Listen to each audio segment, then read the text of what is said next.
Hello, hi everyone, welcome to Learn Commerce, and in this video we will continue with the previous two videos like case studies of class 12 business studies। तो जैसे पिछली दो videos के अंदर हमने case studies के first और second chapter किया था और आज की क्लास के अंदर हम बिजनेस एनवायरनमेंट जो थर्ड चैप्टर है आपका उसके केस बेस्ड क्वेश्चंस आज की क्लास के अंदर करेंगे। ठीक है, तो आज की वीडियोस के अंदर कंटिन्यू करते हैं इसको।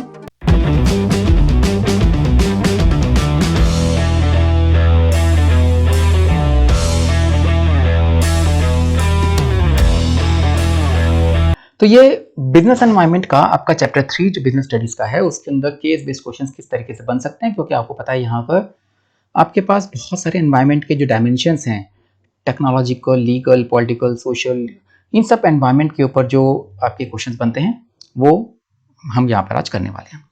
तो स्टार्ट करते हैं हमारा फर्स्ट क्वेश्चन आज का। इस थर्ड चैप्टर के एनवायरनमेंट के अंदर कैसे क्वेश्चंस इसमें आ सकते हैं आपके एग्जाम में। जैसे फर्स्ट क्वेश्चन है, mister Ajay after completing MBA from USA comes to India to start a new business under the banner e com creations limited. तो मिस्टर अजय अपना एमबीए कंप्लीट यूएसए से किया, इंडिया में आया और वहां पर उसने नया बिजनेस स्टार्ट करने की बात कर रहा है जो कि कंपनी का नाम होगा ई-कॉम क्रिएशंस लिमिटेड। उसने एक नया प्रोडक्ट लॉन्च किया इन ई लर्निंग, मतलब ई लर्निंग के अंदर फॉर सीनियर सेकेंडरी स्कूल यानी 12th क्लास के बच्चों के लिए कॉमर्स स्ट्रीम के अंदर एक ई लर्निंग का प्रोडक्ट लॉन्च किया। लेकिन वो विच already has an establish market, उसकी ऑलरेडी इंडिया के अंदर यूके यूएसए के अंदर ऑलरेडी एस्टेब्लिश मार्केट है पर इंडिया में नहीं है। His business starts flourishing in India, अच्छा खासा बढ़ना शुरू हो गया। Now more Indian companies entered in the market, बहुत ज्यादा कंपनीज और आई इंडिया के अंदर, इस मार्केट में एंटर किया बाकी सब्जेक्ट्स के साथ। ठीक है, अब आपको आइडेंटिफाई करना है एंड कोट करनी है lines from the above paragraph which highlight the significance of understanding business environment. तो बिजनेस एनवायरनमेंट को समझने के लिए उसकी जो इंपॉर्टेंस है उसको हाईलाइट करने वाले जो पॉइंट्स हैं उनको आपने यहाँ पर बताना है और साथ में लाइंस बतानी कि कौन कौन सी लाइन से ये आपको इंपॉर्टेंट पता लग रही है। तो इसमें अगर हम बात करें, सबसे पहले जैसे उसने कहा कि एमबीए उसने यूएसए से किया, इंडिया में आया बिजनेस लॉन्च करने के लिए और ई-कॉम क्रिएशंस में किया। तो फर्स्ट पॉइंट जो है, जैसे बताया था, comes to India, business start करने के लिए नया प्रोडक्ट लॉन्च किया। तो यहाँ पर कौन सा आ रहा है, उसने इससे एनवायरनमेंट को समझ के अपनी प्लानिंग और पॉलिसी फॉर्मुलेशन, ये पहला पॉइंट आपका इसमें आएगा इस इंपॉर्टेंस ऑफ बिजनेस एनवायरनमेंट में। तो बिजनेस एनवायरनमेंट को अगर समझते हैं तो वो आपको अपनी प्लानिंग करने में और पॉलिसी बनाने में मदद करेगा। साथ ही साथ आपको आने वाली अपॉर्चुनिटीज का फायदा मिलेगा, जो भी आप अपॉर्चुनिटीज आइडेंटिफाई कर पाओगे, और फर्स्ट मूवर एडवांटेज, जैसे इसमें बताया था कि इस फील्ड में इंडिया में पहले कोई नहीं था। यूके यूएसए में ऑलरेडी एस्टेब्लिश बिजनेस था पर इंडिया में नहीं था, तो उसने इसका फायदा उठाया और उसका बिजनेस इंडिया में फ्लरिश करना शुरू कर दिया। तो उसने एनवायरनमेंट को समझा, वहां की अपॉर्चुनिटीज को पकड़ा इंडिया के अंदर और उस अपॉर्चुनिटीज को आइडेंटिफाई करके उसने फर्स्ट मूवर एडवांटेज की सबसे पहला कदम उसने बढ़ाया, तो सबसे पहला एडवांटेज भी उसी को मिला। ठीक है, उसके बाद जब उसका बिजनेस फ्लरिश करना शुरू कर दिया तो इस लाइन से क्या समझ आता है, it helps in improving performance. क्योंकि एनवायरनमेंट को समझा है तो उसकी जो परफॉर्मेंस है इंप्रूव होनी शुरू हो गई। तो एनवायरनमेंट को समझने से उसको प्लानिंग में मदद मिलेगी, पॉलिसी बनाने में मदद मिलेगी, फर्स्ट मूव एडवांटेज मिलेगा, अपॉर्चुनिटी आइडेंटिफाई कर पाएगा और उसकी परफॉर्मेंस भी इंप्रूव होगी।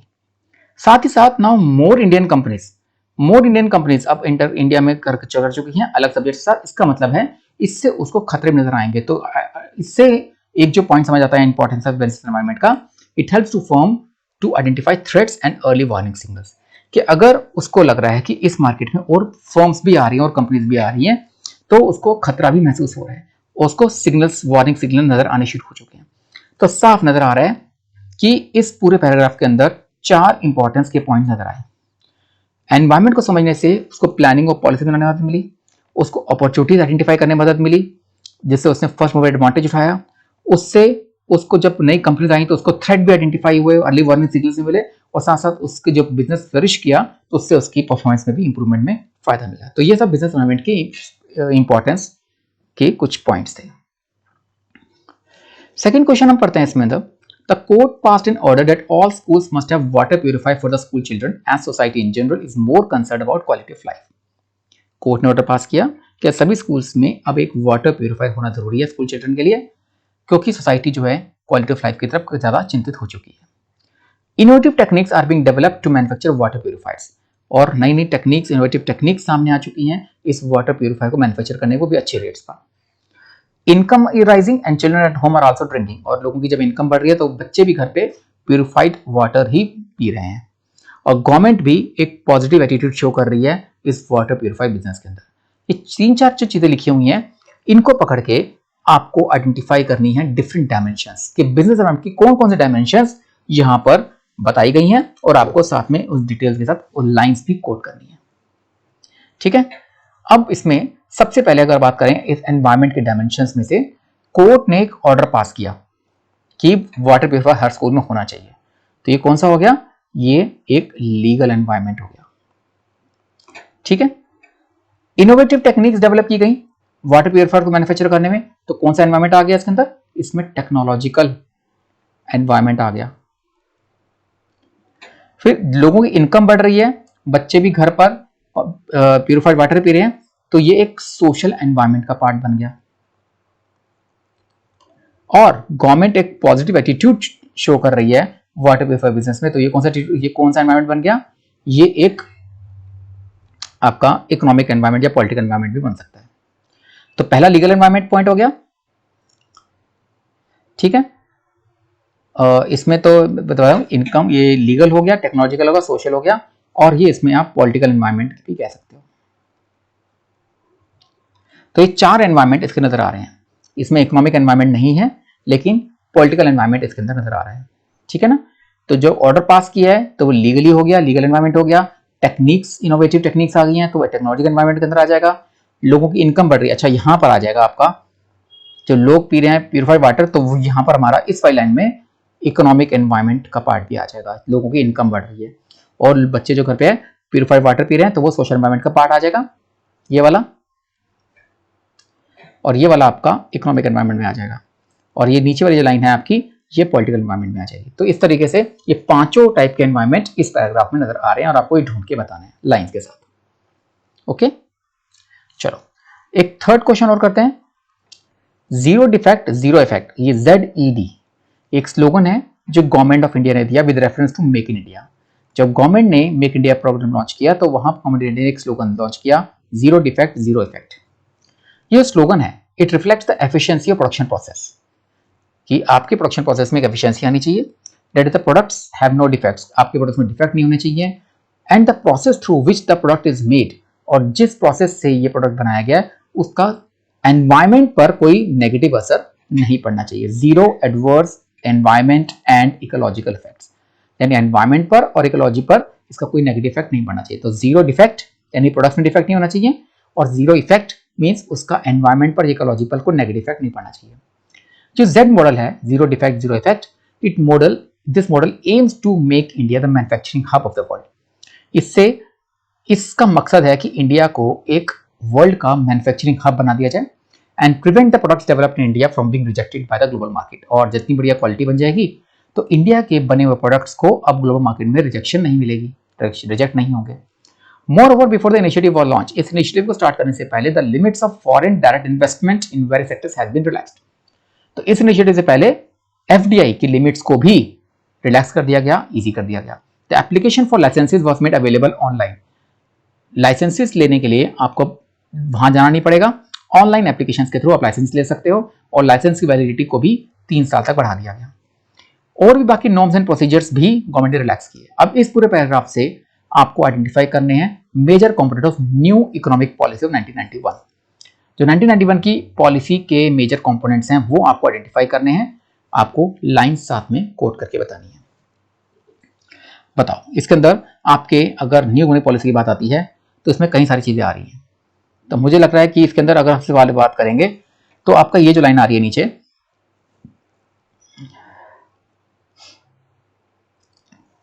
देखो Z model aims to make India manufacturing hub, कि ये जो Z मॉडल है ये इंडिया को एक मैन्युफैक्चरिंग हब बनाएगा और उसमें प्रोडक्ट्स जो इंडिया में डेवलप होंगे वो रिजेक्ट नहीं होंगे ग्लोबल मार्केट में। तो ये पूरा का पूरा मैं कहूंगा ग्लोबलाइजेशन का एक पॉइंट बन रहा है इसके अंदर।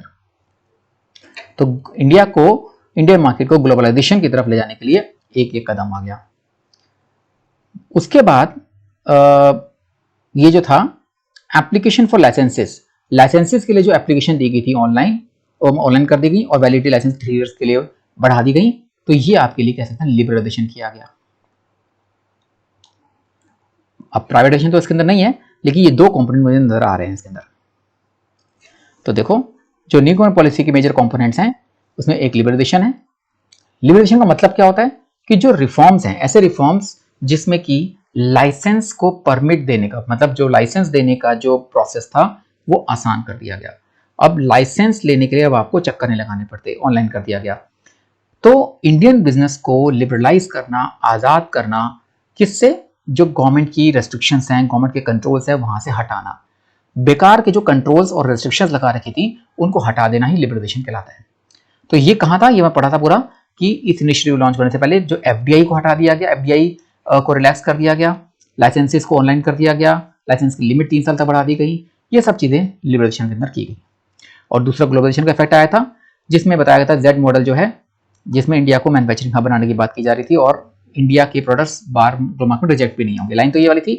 और ग्लोबलाइजेशन मीनिंग आप बता सकते हो, जिसमें हम अपनी इकोनॉमी को पूरे वर्ल्ड इकोनॉमी से जोड़ते हैं, इंटीग्रेट करते हैं, जिससे कि एक कोहेसिव ग्लोबल इकोनॉमी बन सके। तो ये सब ग्लोबलाइजेशन मीनिंग है, लिबरेशन मीनिंग है। और मैंने आपको पॉइंट्स बता दिए, लाइंस बता दी कि कहां कहां से ये मतलब समझ आ रहा है। क्योंकि तीसरा कंपोनेंट प्राइवेटाइजेशन इसके अंदर नहीं था, तो दो ही कंपोनेंट इसके अंदर आपको नजर आए। ठीक है, ये आपका हो गया क्वेश्चन नंबर 3।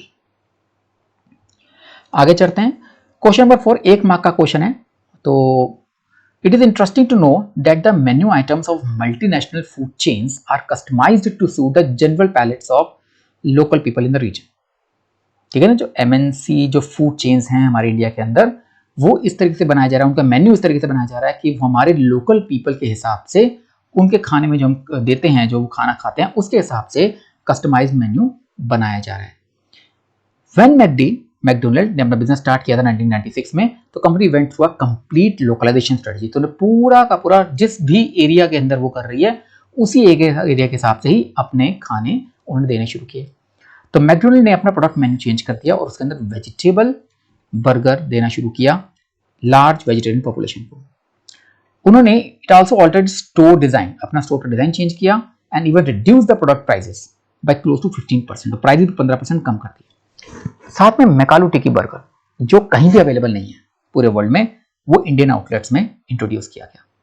अब आपको कौन सा फीचर इसमें बिजनेस एनवायरमेंट को बताया गया, तो फीचर बताना है इसके। जैसे हमने एनवायरमेंट के कंपोनेंट्स पढ़े, लिबरेशन, प्राइवेटाइजेशन, ग्लोबलाइजेशन का क्वेश्चन किया, ऐसे ऐसे फीचर पूछा हुआ। फीचर बहुत सारे थे एनवायरमेंट के, लेकिन इसमें जो फीचर बताया रिलेटिविटी, यानी कंपैरिजन कि वर्ल्ड में, पूरे वर्ल्ड में तो ऐसा है और इंडिया के अंदर उसी तरीके से, जैसे कि जिस तरीके का लोकल लोग हैं, जिस तरह का खाना खाना है, उस तरीके से इनका मेन्यू बनाया गया, उस तरीके से उनका टेस्ट बनाया गया और उसी तरीके से उनके प्रोडक्ट्स भी लॉन्च किए गए, रेट्स रिड्यूस किए गए। तो रिलेटिविटी एक फीचर है एनवायरमेंट का जो यहाँ पर डिस्कस किया जा रहा है। तो इसको एक्सप्लेन कर सकते हो। बाकी अगर 1 मार्क का है तो रिलेटिविटी लिखना काफी रहेगा। नेक्स्ट क्वेश्चन है, UT paint limited, UT paint company which is manufacturing paints बना रही है, has been enjoying a prominent market position. अच्छी खासी पोजीशन है उसकी मार्केट में, as it manufactured best quality paints, बहुत बढ़िया क्वालिटी के पेंट्स बना रही है। Made timely payment of taxes to government, और गवर्नमेंट को टाइम पर टैक्सेस पे कर रही है। इट असेंबल्ड वेरियस इनपुट्स, बहुत सारे जो इनपुट्स थे जो उसको चाहिए थे, फाइनेंस के, मशीन्स के, रॉ मटेरियल्स के, उसने एनवायरमेंट से असेंबल किए। बट सिंस लास्ट ईयर, पिछले साल से, it has been dumping its untreated poisonous waste on the river bank. तो पिछले साल से क्या कर रही है, जो उसका अनट्रीटेड, बिना ट्रीटमेंट के जो पॉइजनस वेस्ट निकलता है इंडस्ट्रीज में से, वो नदी के किनारे वो फेंक रही है, डंप कर रही है, जिससे कि बहुत सारी हेल्थ प्रॉब्लम्स लोगों के लिए पैदा हो रही है। जिसकी वजह से कोर्ट ने ऑर्डर पास कर दिया कि इस मैन्युफैक्चरिंग यूनिट को क्लोज कर दिया जाए, सील कर दिया जाए। अब इस पैराग्राफ में पहली पॉइंट है, पहला क्वेश्चन है, state the importance of business environment highlighted coating the lines. तो इस केस में लाइंस को कोट करके बताना है कि कौन सी लाइंस पता लगता है कि कौन सी इंपॉर्टेंस यहाँ पे समझाई गई है। दूसरा, आपको 2 डायमेंशंस बतानी है बिजनेस एनवायरनमेंट की इसके अंदर से, और साथ साथ 2 वैल्यूज बतानी है। तो बिजनेस एनवायरनमेंट का कौन सी इंपॉर्टेंस यहाँ पर आपको नजर आ रही है। बिजनेस एनवायरनमेंट जो पहला एक जो इंपॉर्टेंस नजर आ रही है वो है टैपिंग यूजफुल रिसोर्सेज। तो बिजनेस एनवायरनमेंट समझने से, बिजनेस एनवायरनमेंट को पढ़ने से हमारे जो यूजफुल रिसोर्सेज है उसको अच्छी तरह हम टैप कर पाते हैं। कैसे किया उसने, वहीं के जो रिसोर्सेज थे, फाइनेंस है, मशीन्स है, रॉ मटेरियल है, वो एनवायरनमेंट से ही वो असेंबल करती है, इनपुट्स को लेती है। इसका मतलब वो यूजफुल रिसोर्सेज को टैप कर रही है। तो बिजनेस एनवायरनमेंट ये जो फीचर है हमारा,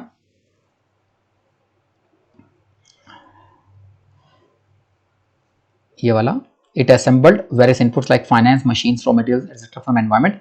ये टैपिंग यूजफुल रिसोर्सेज वाला एक पॉइंट समझाया गया। और सेकंड क्वेश्चन में डायमेंशंस पूछी गई हैं, उस डायमेंशंस के अंदर, एनवायरनमेंट के डायमेंशंस के अंदर एक तो सोशल एनवायरनमेंट और इलीगल एनवायरनमेंट, दो एनवायरनमेंट इसके अंदर बताए गए हैं जो कि दोनों के दोनों उसने पॉजिटिवली नेगेटिव तरह बताया गया। कैसे? It since last year it has been dumping its untreated poisonous waste. तो नदियों में अगर वो अनट्रीटेड पॉइजनस वेस्ट डाल रही है जिससे कि हेल्थ प्रॉब्लम्स पैदा हो रही हैं, तो ये सोशल एनवायरनमेंट का एक कंपोनेंट है, डायमेंशन है जो इसमें डिस्कस किया गया है, जो वो फॉलो नहीं कर रही है कंपनी। फिर कोर्ट ने एक ऑर्डर पास किया है कि कंपनी मैन्युफैक्चरिंग यूनिट को सील कर दिया जाए, तो यहां पर लीगल एनवायरनमेंट डिस्कस किया जा रहा है। तो आपको ये जो लाइंस बतानी है कि पहली डायमेंशन सोशल एनवायरनमेंट की है, तो लाइंस बतानी है कि ये untreated poisonous waste river bank में डंप कर रही है, और दूसरा जो लीगल एनवायरनमेंट का पॉइंट है उसके अंदर बताना है कि कोर्ट ने ऑर्डर पास किया मैन्युफैक्चरिंग यूनिट में कंपनी में जो गलत काम कर रही थी। अब आपको दो वैल्यूज बतानी है कि कंपनी कौन से दो वैल्यूज ओवरलुक कर रही है, यानी फॉलो नहीं कर रही है। हमें देखिए वैल्यू बतानी है कि वैल्यूज बेस्ड क्वेश्चंस हैं, पर कौन सी वैल्यूज को वो ध्यान नहीं दे रही है। सबसे पहले वो एनवायरनमेंट की तरफ, प्रोटेक्शन की तरफ ध्यान नहीं है उसका, क्योंकि अनट्रीटेड पॉइजनस वेस्ट वो नदियों में फेंक रही है। ह्यूमन लाइफ की तरफ कंसर्न नहीं है, क्योंकि वो ह्यूमन लाइफ को भी डैमेज पहुंचा रही है, नुकसान पहुंचा रही है। लॉ एंड ऑर्डर की रिस्पेक्ट नहीं कर रही है, क्योंकि वो कानून को तोड़ रही है, और सोशल रिस्पॉन्सिबिलिटी नहीं निभा रही है। ये ऐसी वैल्यूज हैं जो उसके पास होनी चाहिए, पर वो इन वैल्यूज को ध्यान या कंसर्न नहीं कर रही है। ठीक है ना? दो एनवायरनमेंट के कंपोनेंट्स हो गए, और कौन कौन सी वैल्यूज वो लिखी इसमें बता सकते हो आप। इसमें वैसे तो दो पूछी थी, तो आप कोई भी दो वैल्यूज बता सकते हो, मैंने यहाँ पे चार बता दिए आपको। चलो एक और क्वेश्चन है, पैराग्राफ काफी बड़ा है और क्वेश्चन भी इसमें चार पार्ट्स में है, तो इसको पढ़ते हैं ध्यान से। D limited manufactures fashionable and designer clothes. Fashionable and designer clothes बना रही है। Recently it finds that the demand for it products has been declining. मैं हर लाइन का मीनिंग समझा रहा हूँ। उसको पता लगा कि उसकी जो डिमांड इन प्रोडक्ट्स की लगातार गिर रही है। उसने रिसर्च किया और डिस्कवर किया that fashion and taste of the consumers are changing. जो लोगों का फैशन, लोगों का टेस्ट लगातार चेंज हो रहा है, कंज्यूमर की डिमांड बढ़ रही है, नए कॉम्पिटिटर्स मार्केट में एंटर हो गए हैं नए डिजाइन के साथ। It is very difficult for the company to predict future happenings. और फ्यूचर में क्या होने वाला है ये प्रेडिक्ट नहीं कर पा रही है, ये मुश्किलें सामने आ रही है। Also it is difficult to know the extent of relative impact. उसको ये भी मुश्किल हो रही है पता लगाना कि क्या impact social, economical, political, technology, legal factors का इस डिमांड की डिक्रीज पर पड़ने वाला है मार्केट के अंदर। ये भी डिफिकल्ट हो उसको पता लगाना। मीटिंग वाज हेल्ड, तो एक मीटिंग की गई जिसमें मैनेजर्स अलग अलग फंक्शनल लेवल्स के, जैसे कि production manager, marketing manager, finance manager, उनके जो हेड्स थे, चीफ ऑपरेटिंग ऑफिसर हो गए, चीफ फाइनेंस ऑफिसर हो गए, वाइस प्रेसिडेंट मार्केटिंग हो गए, इन तीनों डिपार्टमेंट्स वगैरह के इस हेड्स इस मीटिंग में प्रेजेंट हुए कि कैसे इस सिचुएशन डील किया जाए।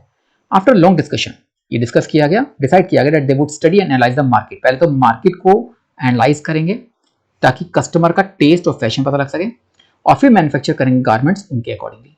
ये डिसाइड किया गया टू इंक्रीज एक्सपेंडिचर, एडवर्टाइजिंग और आफ्टर सर्विस पर भी एक्सपेंडिचर अपना बढ़ाएंगे।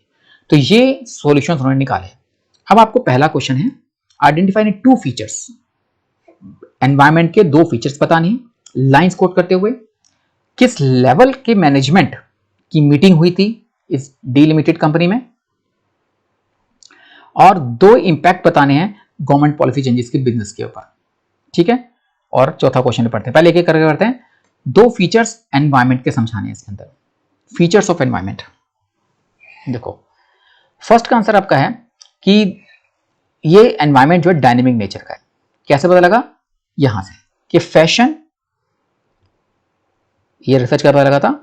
After market research it was discovered that the fashion and taste of consumer is changing at a fast pace. इस लाइन से क्या पता लग रहा है कि environment, business environment is dynamic in nature. ठीक है? क्योंकि लगातार लोगों का फैशन और टेस्ट चेंज हो रहा है। फिर अनसर्टेनिटी, कैसे पता लगा कि वो फ्यूचर को पता नहीं लगा पा रही। It is very difficult for the company to predict future happenings. तो फर्स्ट फीचर ये हो गया डायनेमिक वाला। दूसरा फीचर ये हो गया आपका अनसर्टेनिटी का। ठीक है? दो फीचर बताने थे, दो फीचर मैंने आपको बता दिया, एक डायनेमिक और एक अनसर्टेनिटी। फिर भी एक फीचर और है कंप्लेक्सिटी। कंप्लेक्सिटी यानी कि एनवायरनमेंट कंप्लेक्स भी होता है, जो कि यहां बता रहा है it is difficult to know the extent of relative impact कि इस social, economical, political, technological, legal factors का क्या असर होने वाला है मार्केट के ऊपर। तो ये जो कम्प्लेक्सिटी है एनवायरमेंट की, ये भी इसमें बताई गई है। तो डायनेमिक इन नेचर है एनवायरमेंट, इस लाइन से पता लग रहा है। एनवायरमेंट अनसर्टेन है, यहां से पता लग पा रहा है। और एनवायरमेंट में कम्प्लेक्सिटी है, तो इस लाइन से पता लगा। तीन आपके ये फीचर्स एनवायरमेंट के, जिन्हें दो आप इनमें ढूंढ के बता सकते हो। लाइंस को साथ में कोट करके बताना है, लिखना भी है कि कौन कौन सी लाइन से पता लग रहा है। आपको ध्यान रखना, जो मैंने आपको इसमें ब्रैकेट में डाल के दिया। अब आता है आगे second question, eight which level of management, कौन से लेवल की मैनेजमेंट की मीटिंग इस बी कंपनी में हो रही है। ये जो मीटिंग हुई थी, यहाँ मैनेजर डिफरेंट फंक्शनल लेवल्स यानी कि प्रोडक्शन, मार्केटिंग, फाइनेंस के जो हेड्स थे वो बैठे थे। मतलब कि ये कौन से लेवल की मीटिंग हो रही है। यहां पर जो सेकंड क्वेश्चन है, ये फर्स्ट क्वेश्चन आपका हो गया। और सेकंड क्वेश्चन यहां से जो आपको मीटिंग का शुरू हुआ, यहां पर अलग अलग chief operating officer, chief finance officer बैठे हैं। ये सब मिडिल लेवल मैनेजमेंट में काम कर रहे हैं। ठीक है, sorry, okay sorry, functional levels heads हैं, top level chief operating officer CEO है ना, सॉरी,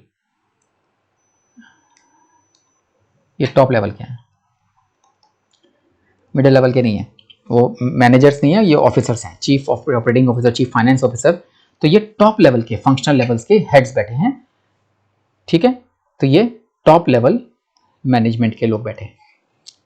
तीसरा क्वेश्चन क्या पूछा है, identify to impact of government policy changes. क्या इंपैक्ट गवर्नमेंट पॉलिसी का बिजनेस पर पड़ रहा है। अब देखो, ये इन्होंने अब ये असर पड़ा गवर्नमेंट की पॉलिसी चेंज होने का,